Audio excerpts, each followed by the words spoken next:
Anteriormente, el presentador Frank González y los expertos en la materia trazaron la trayectoria del sábado bíblico desde su inicio.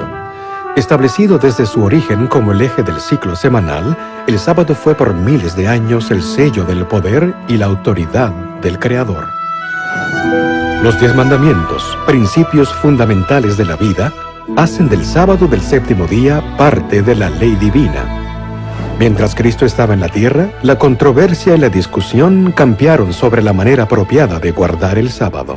Los judíos eran muy legalistas en guardar el sábado, no se podía hacer nada. Al sanar al hombre de la mano seca, Jesús mostró el verdadero espíritu del sábado. Rechazó las reglas rabínicas. Guardó el sábado conforme a las antiguas escrituras hebreas, que hoy llamamos el Antiguo Testamento. Jesús no quebrantó el sábado de los 10 mandamientos, sino que hizo nulo las costumbres y tradiciones de los hombres. ¿Dónde, pues, y cuándo comenzaron los cristianos a observar un día distinto de culto? La primera ley que obligó a la gente a celebrar y descansar en el domingo fue la ley promulgada por el emperador Constantino en el año 321. A pesar de la popularidad de la adoración al sol y las leyes dominicales de los emperadores, muchos cristianos siguieron adorando en el séptimo día, sábado. De hecho, fueron minoría las iglesias que abandonaron el sábado. Y ahora, continuemos con la tercera parte de la historia del conflicto sabático, en la parte tercera, titulado Un santuario en el tiempo.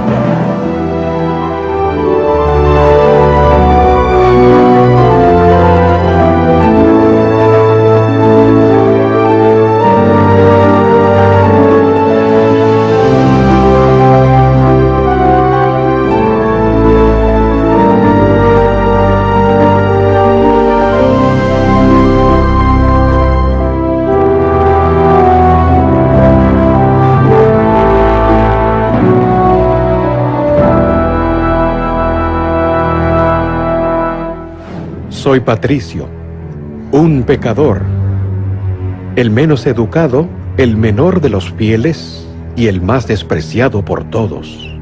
Mi padre era Calpornicus, diácono, hijo de Potitus, el sacerdote de la villa de Manavén, Tarbuniae, donde tenía una finca, y allí me tomaron cautivo.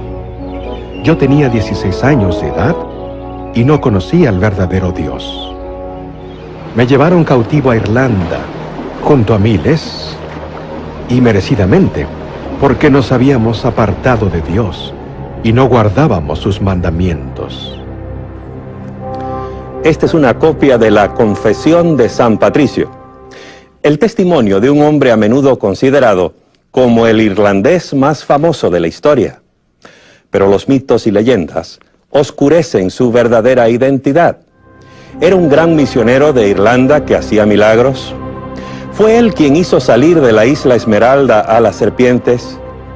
¿Quién fue en realidad San Patricio? Bienvenidos a la tercera parte de Un santuario en el tiempo. Hoy presentaremos el San Patricio histórico, un hombre muy distinto del Patricio de las leyendas y la tradición.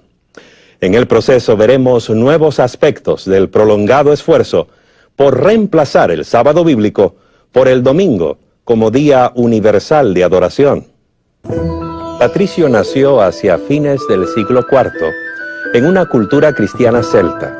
Su religión era muy diferente del cristianismo latino o romano que se estaba imponiendo en otras partes de la Europa occidental. No sabemos quiénes fueron los primeros cristianos celtas, ni quién les habrá presentado el cristianismo. Ni siquiera estamos seguros cuándo empezó todo. Pero lo que sí sabemos es que ellos creyeron basados en los escritos de Patricio y de otros. Y lo que creían estaba basado en su entendimiento de las escrituras. Contrariamente a los teólogos de la cristiandad romana, quienes acudían a las enseñanzas de la Iglesia y los concilios, los celtas recalcaban la Biblia. Esta lealtad a la Biblia era lo que separaba a los cristianos celtas de la comunidad mayoritaria formada por los cristianos romanos. Por cuanto la Biblia era el fundamento de su fe, Les era difícil aceptar la autoridad de la Iglesia romana. Es que la Iglesia celta se desarrolló fuera del alcance de la influencia romana. Tenía sus raíces en la Iglesia que guardaba el sábado, la cual comenzó con Jesús y sus apóstoles en el primer siglo. Tomando en cuenta cómo los celtas recibieron el cristianismo, sabemos que ellos eran creyentes firmes en las Escrituras.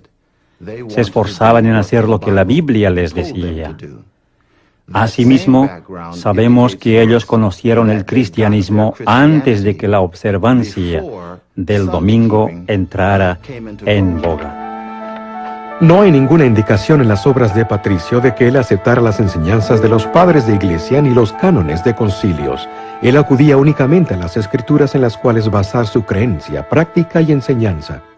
Esta era, pues, la religión de Patricio, basada en la Biblia, fiel a sus enseñanzas y obediente a sus mandamientos. Esa era la religión que habría de llevar a los habitantes de Irlanda.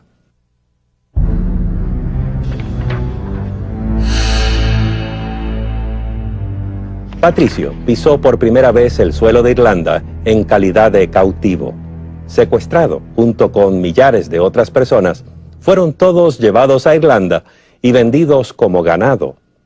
Allí pasó Patricio 6 largos años, trabajando para un granjero en calidad de esclavo. Todos los días cuidaba las ovejas y oraba mucho en el día.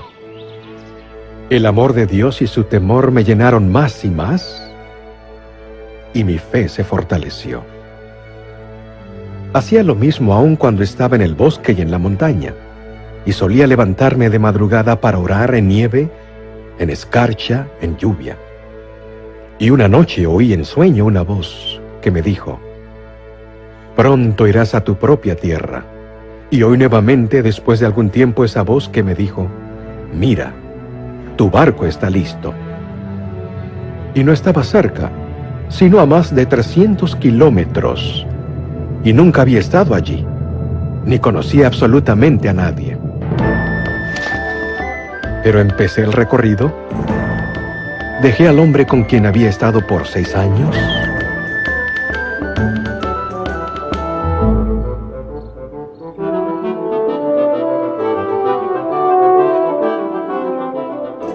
fui en la fortaleza de Dios, quien dirigió mi camino hacia el bien, y no sentía temor alguno, hasta que llegué al barco.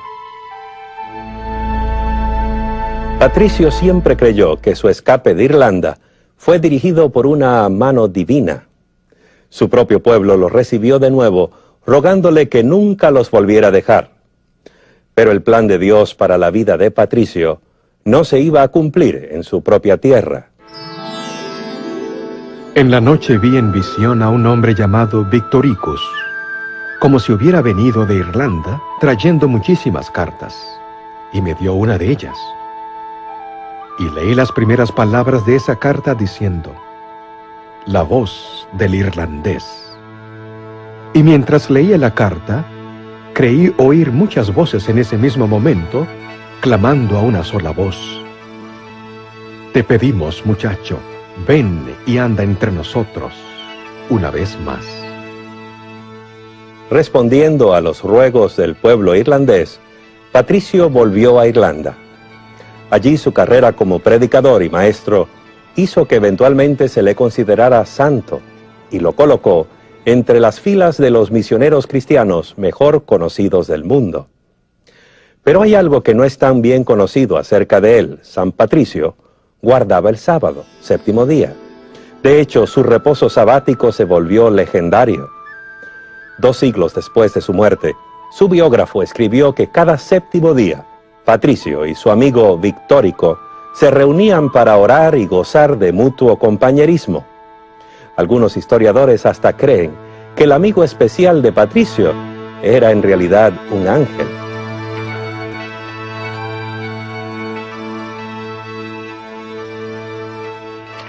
No tenemos que depender solo de los escritos o experiencias de Patricio para conocer la historia de la observancia del 7º día en Irlanda. Las antiguas leyes irlandesas rigieron la historia de las tribus irlandesas por muchos años, y esas leyes estipulaban, entre otras cosas, que la gente debía guardar el sábado del séptimo día. Parece haber sido costumbre en las iglesias celtas de la antigüedad guardar el sábado judío, como un día cuando no se trabajaba. Observaban el cuarto mandamiento literalmente en el séptimo día de la semana. A medida que crecía la influencia de la religión romana, iba afectando gradualmente las prácticas sabáticas de algunos cristianos celtas en las Islas Británicas. Ya a comienzos del siglo VI, no era raro que los creyentes celtas guardaran tanto el sábado como el domingo en calidad de días santos. Así sucedía en los tiempos de un irlandés llamado Columba, el sucesor espiritual de Patricio. Columba se había graduado en una de las escuelas establecidas por Patricio. Nacido en una familia de la nobleza, en torno al año 521, cedió su derecho al trono de Irlanda y se dedicó a una vocación más elevada. Columba estableció su empresa misionera en la rocosa isla de Iona. Él y 12 amigos llegaron a ese remoto lugar navegando desde la costa occidental de Escocia en pequeños botes redondos hechos con cueros de animales. Allí en Iona, Columba fundó una escuela de misioneros cuyos alumnos llevaron el mensaje cristiano al territorio escocés y lo esparcieron por toda la Gran Bretaña. En su doctrina, Columba se mantuvo fiel a sus raíces cristianas celtas. Guardó el sábado, séptimo día, como el día de reposo. Si bien se guardaba el domingo en honor de la resurrección de Cristo, Columba les enseñó a sus discípulos a guardar el sábado como igualmente sagrado. Sus instrucciones respecto a la observancia del sábado eran que sus seguidores debían salir a las márgenes de la isla Lona, meditar en la creación, leer las escrituras y alimentarse espiritualmente en ese santo día. Columba y sus misioneros plantaron firmemente la religión cristiana en Escocia, y esa religión incluía la observancia del sábado. Sus conversos resistieron la creciente influencia de Roma, donde se promovía el domingo como el día de culto. Columba murió el año 597, pero sus creencias perduraron por siglos en la religión de los escoceses.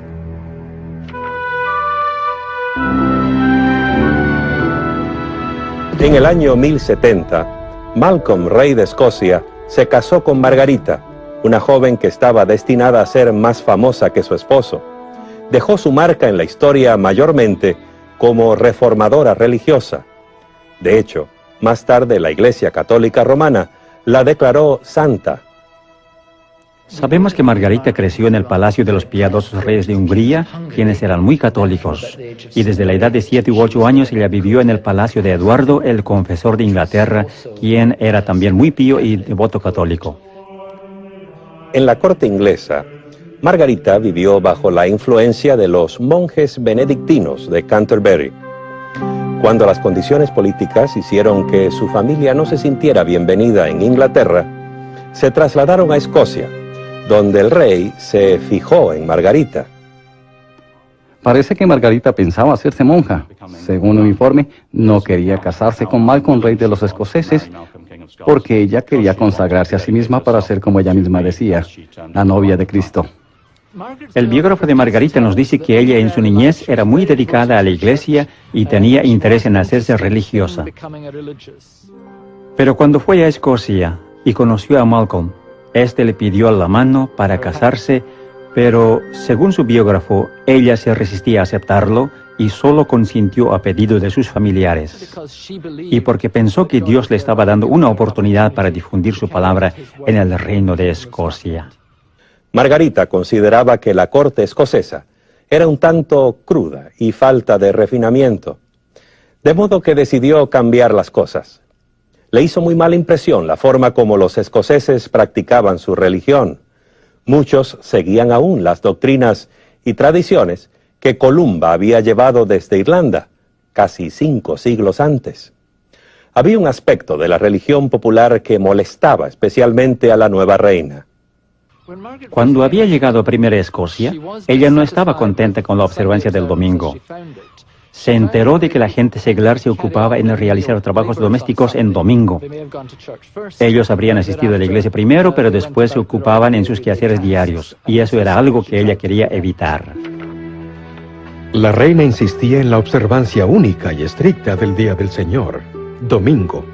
La gente y el clero obedecían, pero sin dejar por completo su reverencia por el sábado.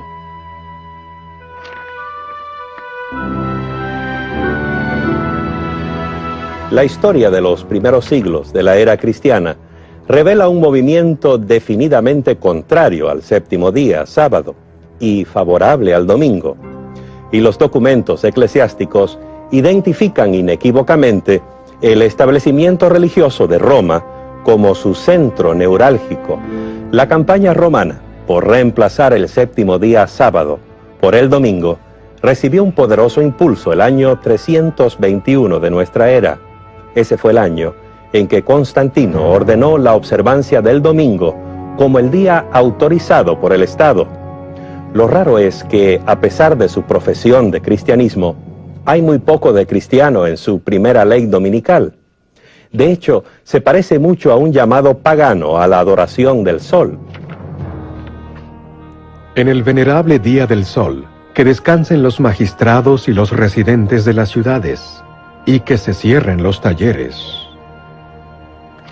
Con el trono ocupado por un emperador favorable, los líderes de la Iglesia romana ganaron en poder e influencia.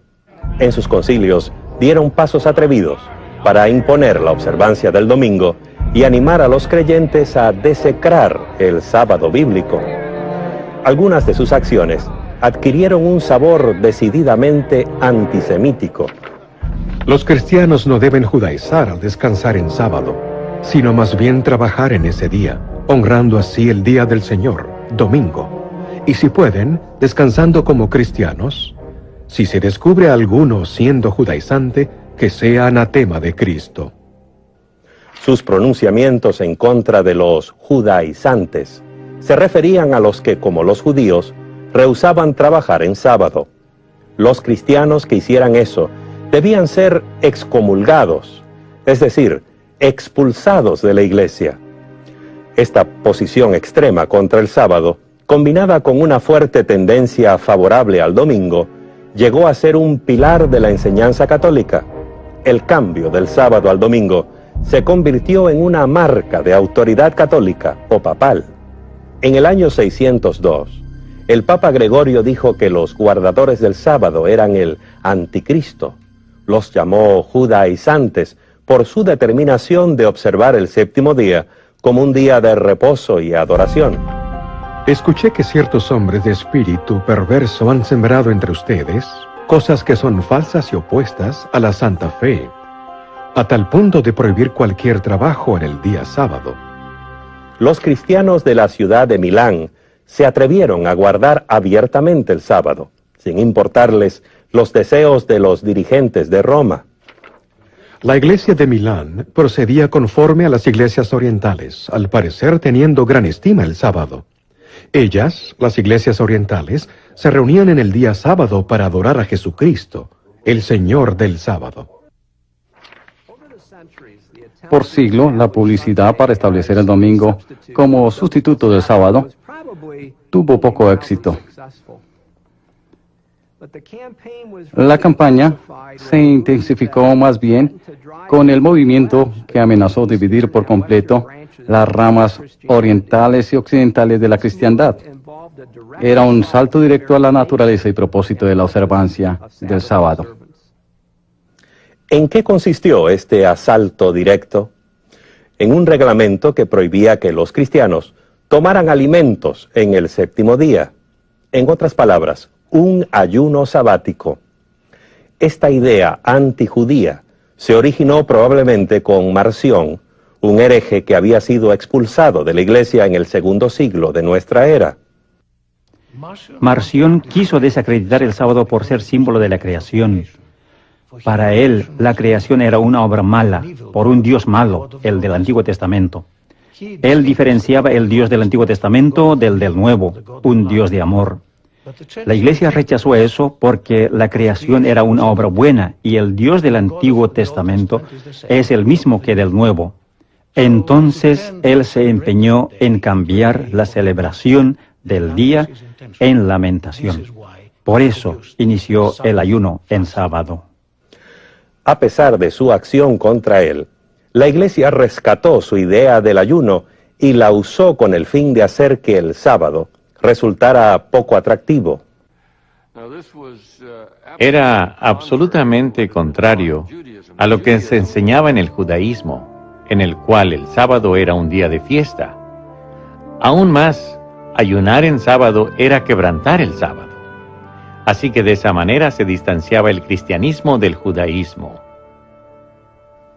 La estrategia de convertir el sábado en un día sin alimento fue muy efectiva, especialmente por cuanto el sexto día, viernes, era también un día de ayuno para muchos creyentes.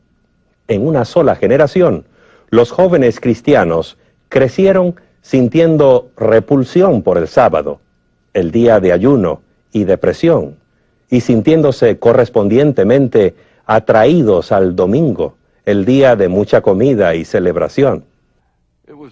Fue la Iglesia romana que estableció el ayuno en sábado y la celebración en domingo.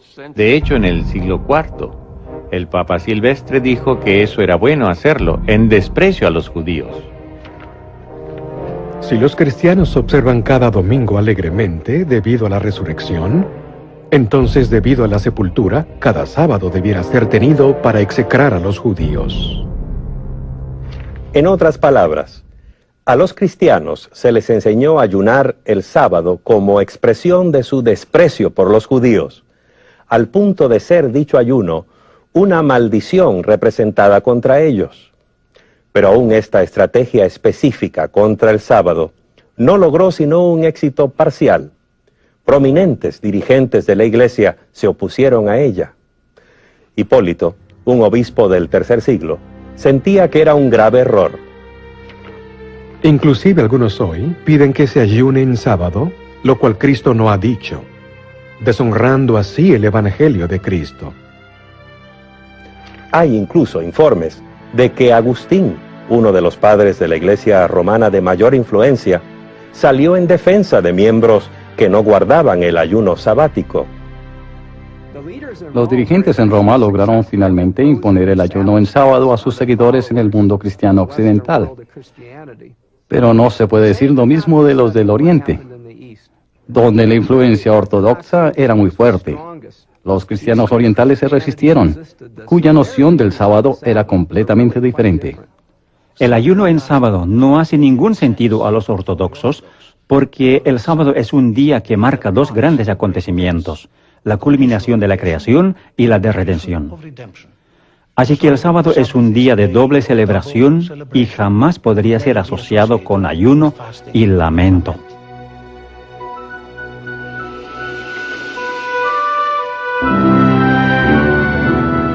Este asunto del ayuno sabático podría parecernos desde nuestra posición moderna como una tempestad en una taza de té, pero se volvió parte de la lucha por el poder dentro de la Iglesia, una tensión entre Oriente y Occidente que eventualmente habría de dividir el mundo cristiano, desgarrándolo en dos partes. En el año 692, el emperador Justiniano II convocó un concilio eclesiástico en Constantinopla. La reunión es conocida como el Concilio de Trullo, nombrado así por el palacio donde se reunían los obispos. Esta sería la gran oportunidad para que la Iglesia oriental le asestara un golpe a la creciente influencia del Papa Católico de Roma. El canon 55 del Concilio de Trullo se basa en uno de los cánones apostólicos, el canon 64 y otros cánones de los concilios locales. La norma que establecen estos cánones es que no se debe ayunar en un día festivo. El sábado es un día festivo. en que se celebran dos acontecimientos, la culminación de la creación y la de redención, así que jamás debiera asociarse con el ayuno. Esos obispos podían escribir 1.000.000 de leyes, pero todo eso no sería más que papel entintado si no contaba con la aprobación unánime de los más altos oficiales de la Iglesia. De modo que los obispos debieron enviar sus cánones a Roma para que el Papa los firmara. Los cánones fueron enviados al Papa porque él era el primer patriarca, el primero entre iguales, 5 patriarcas iguales, quienes constituían el liderazgo de la Iglesia. Como era costumbre en los concilios, dichos cánones tenían que ser aprobados y firmados por todos como señal de unidad de fe y orden. El Papa no los firmó porque encerraban una oposición al ayuno en sábado. Él no estaba en armonía con otras iglesias. Fue por eso que no los firmó. Él fue condenado y, por tanto, el emperador tomó una acción apropiada. Lo sentenció a arresto domiciliar. Así pues, el concilio de Trullo no decidió el asunto. En Occidente, los cristianos siguieron ayunando. En Oriente no lo hacían. El ayuno sabático siguió siendo un tema divisivo, un símbolo de la creciente tensión entre Roma y Constantinopla. En el año 867, Focio, patriarca de Constantinopla y el principal rival del Papa por el poder en el mundo cristiano, invitó a sus colegas orientales a otro concilio eclesiástico. Durante el concilio, acusó a toda la Iglesia occidental de ser culpable de herejía en 8 puntos. El cisma fotien entre Constantinopla y Roma giró sobre varias cuestiones. El principal asunto fue el conflicto sobre el sábado, según los documentos primarios que relatan este conflicto. Mediante el fraude y artificio, ellos procuraron desviar a la gente de la fe pura de la cristiandad para corromperlos con sus errores. Les exigieron que observasen el ayuno del sábado en contra de los cánones de la Iglesia. En los siguientes 200 años, hubo muy poca interacción entre ambos bandos. Después, los antiguos conflictos se vieron agravados por nuevas disputas. Como monarcas rivales que se esforzaban por afianzar sus propios reinos, el Papa y el Patriarca de Constantinopla luchaban por adquirir la supremacía. El principal asunto que estaba en juego en 1054 en el Oriente y el Occidente fue la cuestión de la autoridad de la Iglesia. El Papa impuso costumbres occidentales o romanas sobre las iglesias bizantinas en Italia. Y uno de ellos fue la observación del ayuno en el día sábado. El Papa envió a uno de sus representantes más prominentes, el cardenal Humberto, para que negociara con Miguel Cerulario, el patriarca ortodoxo. El esfuerzo no produjo fruto. Ninguno de los bandos quiso ceder por causa de la unidad cristiana. Las cosas siguieron de mal en peor. Entonces llegó el 16 de julio de 1054. Entonces los legados del Papa, habiéndose cansado de la oposición del patriarca, como decían, optaron por la acción más insolente. En el 16 de julio, ellos se metieron a la iglesia de Hagia Sofía, y mientras los clérigos se preparaban para el servicio sabático de la 3.ª hora del día, colocaron la bula de excomunión en el altar principal a la vista de los clérigos y presentes. Saliendo de allí, ellos aún sacudieron el polvo de sus pies, como un testimonio contra ellos, exclamando: que Dios vea y juzgue. Tan pronto como los legados papales se hubieron perdido de vista, el emperador ordenó que el documento de excomunión fuera quemado. Miguel Cerulario convocó entonces otro concilio, el cual expidió su propia excomunión contra la Iglesia Latina. Así pues, los excomulgados excomulgaron a los excomulgadores.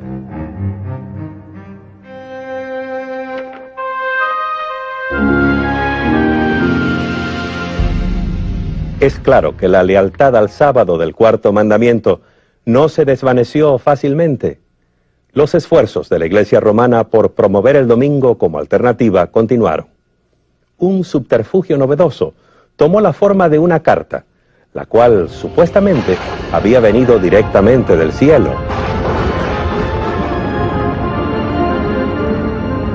Dios ordenó que se santificara el domingo, pues Él mismo ha escrito ese mandato a los hombres.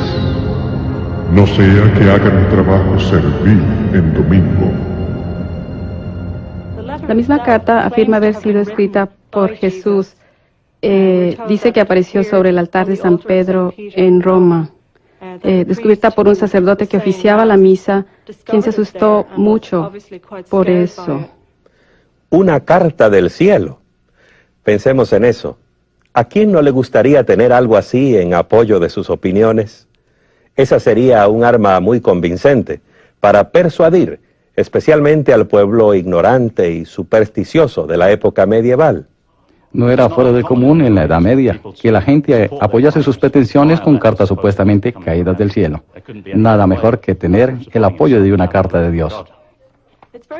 Es difícil precisar cómo la carta habrá llegado a Irlanda. La mejor explicación es que un monje irlandés haya ido de peregrinaje al continente, obtuvo allí la carta de alguna manera y trajo consigo a la casa.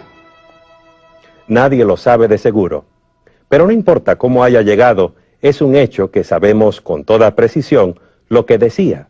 Todo el contenido de la carta fue preservado como parte de la ley de Irlanda. En Irlanda, la Epístola de Jesús es parte de una colección de obras sobre la observancia del domingo. Los primeros dos elementos son muy breves y hablan sobre algunos castigos. El tercer elemento es la carta en sí. Por último está un largo tratado legal que da detalles de lo que le sucedería en forma individual si cometiese ciertas transgresiones del domingo. Cualquier plaga o desgracia que ha caído en el mundo se debe a la transgresión del domingo. Hay bestias, más aún, en ciertas partes del Oriente, que han sido enviadas a los hombres para tomar venganza de la transgresión del domingo. Algunas amenazas en la carta son fantasiosas y quizá espantosas. Dice que grandes bestias y langostas están tan solo esperando tomar venganza por transgredirse el domingo. Habrá tempestades con truenos y rayos, granizadas. Habrá serpientes voladoras en el cielo. Más aún, grandes males y destrucción ocurrirán si la gente quebrantara la ley dominical. A la puerilmente medieval, esas amenazas de castigos milagrosos deben haberle parecido aterradoras. Mejor dedicarse a la observancia del domingo que arrostrar los terrores de plagas y catástrofes sobrenaturales. Esta así llamada Epístola de Jesús apoyaba con toda claridad las decisiones de los concilios eclesiásticos y las declaraciones de los papas, pero se hallaba en conflicto directo con la ley sabática de los 10 mandamientos. La Epístola de Jesús pertenece a la cuantiosa literatura apócrifa, es decir, no es canónica ni es parte de la Biblia y no debiera ser creída de ninguna manera al pie de la letra. Esta carta de Jesús muestra cuán determinados estaban los líderes católicos medievales a cambiar el sábado bíblico por el domingo. En otros siglos y lugares se usaron ardides parecidos, también apoyados en supuestos mensajes celestiales. En el año 1200, Eustaquio de Fly, un abate francés, llegó a Inglaterra y comenzó la versión medieval de una campaña de reavivamiento religioso. Predicaba que la gente no debía comprar ni vender en domingo. Al ver que sus esfuerzos eran infructuosos, se volvió a casa en Francia. En el 1201 él vino de nuevo. Esta vez estaba unido con una carta supuestamente enviada del cielo y dejada sobre el altar de San Simeón en Jerusalén, en la cual se decía que Dios mismo iba a castigar a aquellos que trabajaran o compraran y vendieran en domingo. La tentativa de hacer cumplir la abstinencia de trabajar en domingo continuó durante la Edad Media a través de concilios eclesiásticos, órdenes, papeles, ley canónica y juzgados. Y el hecho de que se intentó continuamente hacer cumplir esa ley significa que no se cumplía.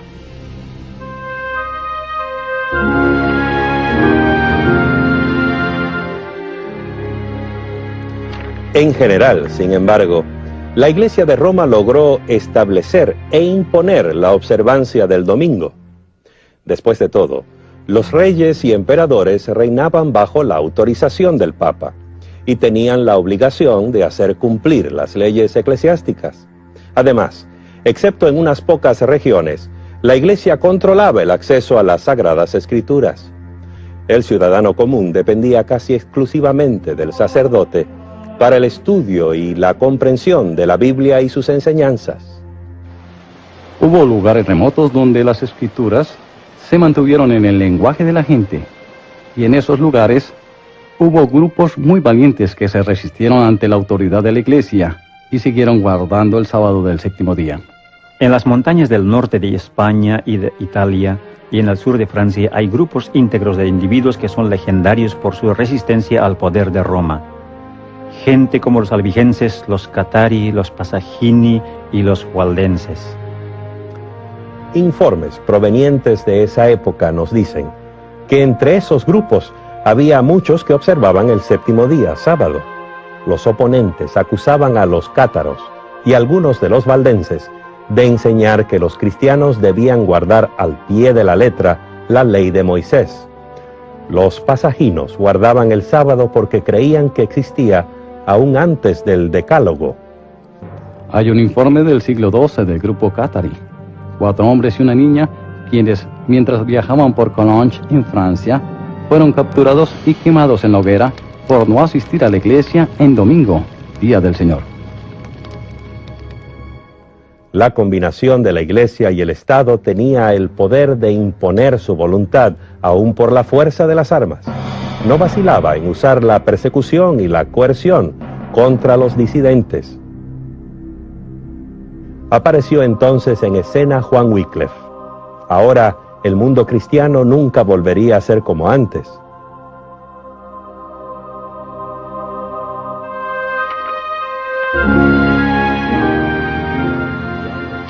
Juan Wycliffe nació en Yorkshire, en un pueblito llamado Hipswell, de una familia rica, en una casa feudal. Sus padres tenían suficiente dinero para enviarle a la Universidad Oxford para su educación, la cual se convirtió en su hogar definitivo, el centro de su vida, de su interés y de su influencia. Juan Wycliffe era un hombre apasionado por la palabra de Dios y procuró dar a conocer esa palabra al pueblo inglés. Amaba la palabra de Dios a tal punto que estaba dispuesto a enfrentarse a las autoridades de la iglesia de su tiempo, aun a costo y riesgo personal. En cuanto a la lectura personal de la Biblia, la iglesia establecida tomó el punto de vista de que la gente ordinaria es muy tonta para hacerla. Se necesitaba alguien con años de educación de alto nivel para entender bien la Biblia. La jerarquía eclesiástica se opuso a que la Biblia estuviese disponible en la lengua vernacular para el laico, porque eso burlaría la función del sacerdote y daría cierta autoridad al laico para interpretar las escrituras por sí mismo. Juan Wycliffe le comprendía y respetaba a la gente. En su tiempo, toda instrucción y enseñanzas religiosas se impartía a través de la iglesia instituida.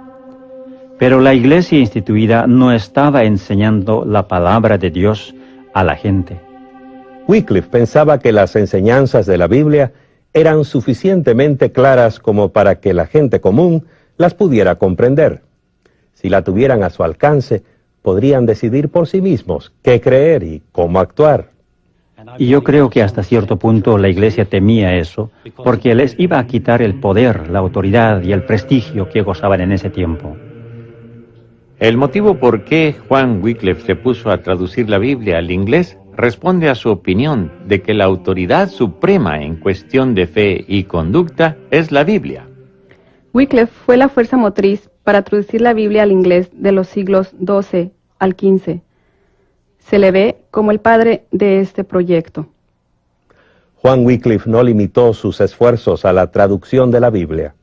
Se convirtió también en un crítico articulado y persistente de la Iglesia. En su mano, la pluma llegó a ser un arma. la Iglesia le proveyó amplia provisión de blancos, como cuando el Papa Inocencio III declaró que era necesario que toda la gente estuviera sujeta al obispo de Roma. Wycliffe sintió que la autoridad papal, primero que nada, no tenía base en las Escrituras. En segundo lugar, le pareció que estaba corrompida. Había distorsionado el Evangelio. Había añadido muchas instituciones humanas, al parecer con el objetivo de reunir fondos para Roma. Y él se opuso a esa corrupción general del sistema papal. A Wycliffe le pareció que el Papa estaba haciendo la obra del Anticristo. Wycliffe era visto por sus oponentes desde dos ángulos distintos. Por un lado, creo que él era muy admirado, pues era profesor de teología y de filosofía en la Universidad de Oxford y el teólogo más conocido de su tiempo. Por otro lado, le veían como alguien peligroso. La posición de la Iglesia Católica Romana hacia Wycliffe fue que él era el mayor hereje de todos esos tiempos, porque él atacaba a la Iglesia muy enérgicamente como el Anticristo.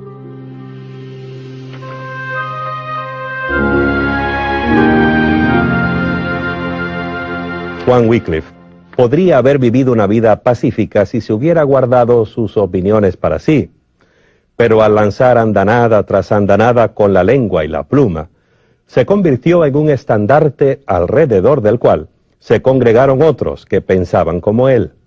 Era un hombre carismático que atrajo a muchos leales seguidores y partidarios.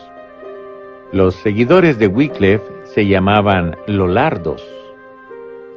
Los Lollardos se inspiraban en Wycliffe para distribuir la Biblia entre la gente ordinaria, la Biblia en inglés. Ellos iban por las áreas rurales, vestidos de togas rojizas, sandalias, bordón en mano y casi nada más, por toda Inglaterra.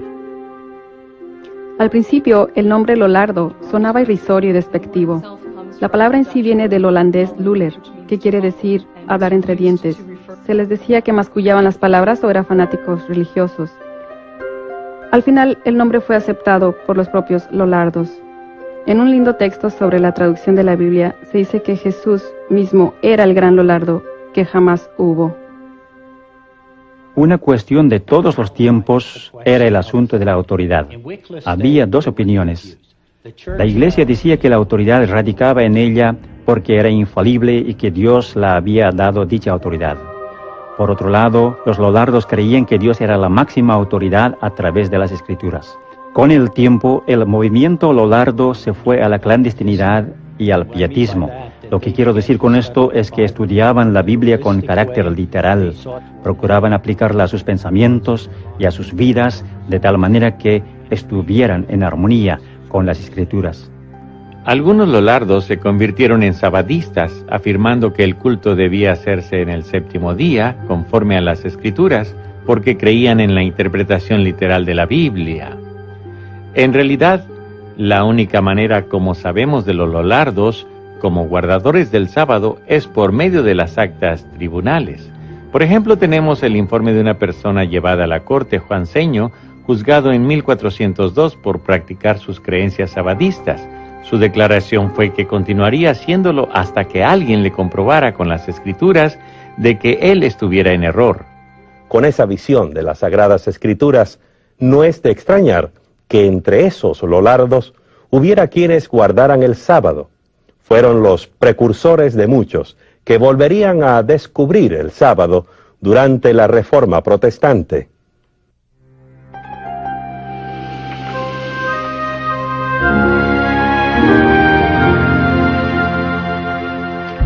En 1377, el Papa Gregorio XI publicó una declaración oficial acusando a Wycliffe de herejía, pero la Iglesia romana no pudo restringir efectivamente la expansión de sus ideas.